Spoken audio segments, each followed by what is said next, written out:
Hello, what's up guys? This is my first vlog. Sa video na to, ituturo ko kung paano mag-wiring, basic wiring, simple diagram sa piso Wi-Fi window machine. So, first of all, dapat meron kayong itong mga sumusunod na to. Unang-una, Orange Pi 1 gig motherboard. Pangalawa, step down back converter 12 volts into 5 volts. Pangatlo, coin slot 12 volts. Pang-apat, USB to LAN. Yan, USB to LAN. Pang-lima, access point. At syempre, ang ISP, Internet Service Provider. Dapat meron tayo nito. Ito ang pinaka-importante. Then, ito. Outlet. Okay. Unang-una, dito tayo mag-umpisa sa motherboard. From motherboard, yan, nakakonect ang step down back converter. Itong step down back converter,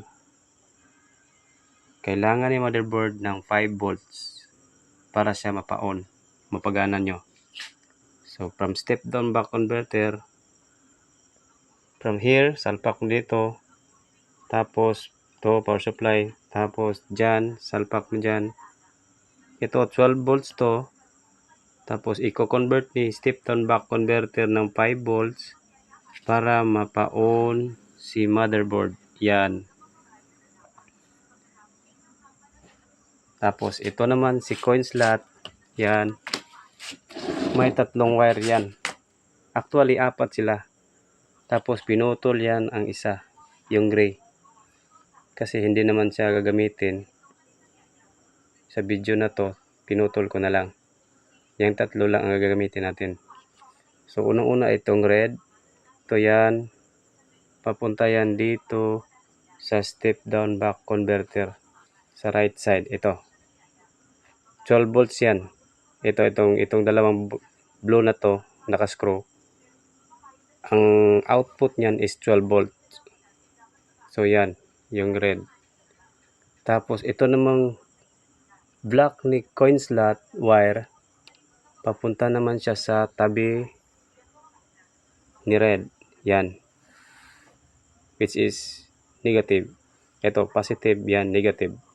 12 volts pa rin yan. Siyempre. At saka itong pangatlo, yung sa gitna yan, yung white na wire na yan, papunta yan dito. Yan, papunta yan dito sa motherboard. Sa pin 3. So, ang pag-count ng pin ni motherboard, ganito lang. Kasimple. So, ito, may arrow yan, yan arrow na yan. 1 yan. Diyan ka mag-start. 1, tapos dito sa baba, 2, tapos balik ka sa taas naman, katabi naman ng 1, 3, then yan, 4 naman yan. Yung kasunod ni 3. Siyempre, 4 ang kasunod ni 3. So, ganyan lang pag count ng pin sa Orange Pi 1 motherboard. So, 1, 2, 3, 4. So, yan. So, itong white, papunta siya sa pin 3. Tapos, dito naman sa ISP, Internet Service Provider natin, yan. Papunta naman yan dito sa, yan. Port na yan. Itong UTP cable na to, papunta naman siya sa port na to. Tapos, galing dito sa motherboard, yan, ibabato na naman ni motherboard yung internet dyan, papunta yan doon kay USB to LAN. Yan. From USB to LAN na naman, siyempre, ibabato naman ni USB to LAN, papunta doon sa access point. Yan. TP-Link access point natin. May may power supply to dito. Yan, sa salpak mo dyan, yan. So, tinanggal ko na lang for video purposes lang naman to. Isasaksak nyo rin to. May power supply to, isasaksak nyo doon sa outlet.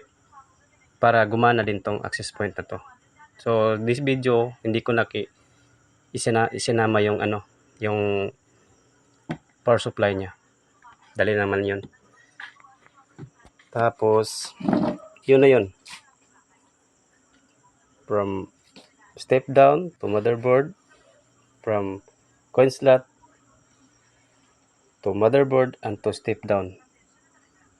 Yan po ang pag-wiring ng simple diagram ng piso Wi-Fi. Disclaimer lang po sa mga expert na dyan, hindi po para sa inyo ng video na to.